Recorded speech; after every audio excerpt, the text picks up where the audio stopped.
Ever get to the end of a meal and think, wow, that was more than just food? Oh, Like it absolutely. sparked something, Yeah, like a story about family or ambition or Totally. or maybe even like escaping where you came from. Exactly. And that's what's so great about Grace Dent. Mm-hmm. She's not just reviewing dishes, right? She's weaving these narratives. And with Hungry, her new memoir, we're along for the ride. I love a good memoir. Who doesn't? You really get that personal touch. And for this deep dive, we went all in on the book's Amazon page reviews, that catchy description, the whole shebang, Oh, smart. to give us, and you listening, a feel for Dent's style and what's resonating. You get that mix of like the polished marketing, Right. the critics' take, and then how everyday readers felt. It's a gold mine. Total goldmine. And speaking of gold, Dent's roots, right? The book talks about Currick, Carlisle, where she grew up. Not exactly the culinary capital of the world. Well, they describe it as shaping, and I quote, Dent's view of food and the world pressures. It's interesting how places become almost characters in memoirs, you know, Oh, for sure. like Angela's Ashes, the Glass Castle. That setting sets the tone. It's true. It's like the environment itself has a personality. Totally. And for Dent, it seems that working class background, that beige food they mentioned, it created this yearning for something more. And not just more food, but more experiences. You A got life bigger than what she knew growing up. exactly.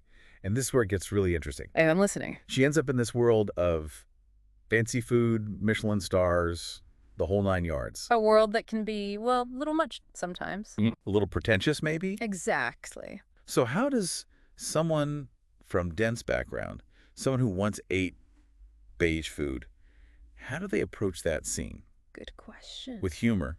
Maybe some cynicism? A little bit of both. Probably a bit of both. Who knows? But that's what we're going to find out. And from what we're seeing in these reviews, she brings the wit big time. Oh. One person even said, reading this is like having dinner with your funniest friend. Love that. If your funniest friend was also, a brilliant food critic. There's that insightful humor again. It's a combo. Makes you wonder what she zeroes in on, right, in the fancy food world. Totally. Like, what does she see that maybe we're missing? Exactly. It's not all laughs, though. Okay. There's serious depth, too. Especially when she talks about her father and his dementia. One reviewer said, Dent handles it with such honesty and grace. It's heartbreaking, but there's this undercurrent of, love and resilience. It's that mix, right? The humor and the real stuff that makes memoirs so captivating. For sure. Finding the light in the darkness, or even just a chuckle when you least expect it. And it makes those poignant moments hit even harder. It does. You know? I totally agree. And I bet for readers, especially anyone who's dealt with family and illness, that honesty resonates on a whole other level. 100%. It's not just fancy meals she's talking about. It's universal stuff.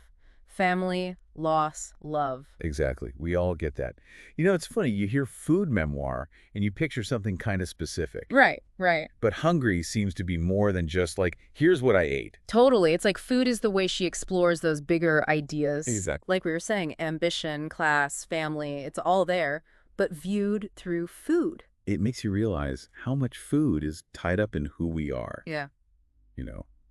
What we want. 100%. Like our life goals, even. Think about it. Food's at every big event. Birthdays, weddings. Oh, for sure. Even just a regular night after a long day. It's the background music. And for readers, those who relate to Dent's upbringing, it sounds like the book really nails that feeling. Yeah, like if you grew up where fancy food was this foreign thing. Right. And then you experience it, your tastes change, your worldview maybe. She captures that evolution. Then it really does, in a way that feels both personal yet relatable. It's like she's giving a voice to a whole generation, that specific time and place. Totally. And by doing so, she kind of makes us think, what about my food journey? Ooh, I like that. What were those meals that stuck with me? The ones that tell our story. Exactly. That's such a great point. So, listeners, if you want a memoir that's funny, thought-provoking, and might even inspire your next meal, Might make you hungry. Hungry could be the one. And that wraps up our deep dive for today. Thanks for exploring Grace Dent and the power of food with us. Always a pleasure.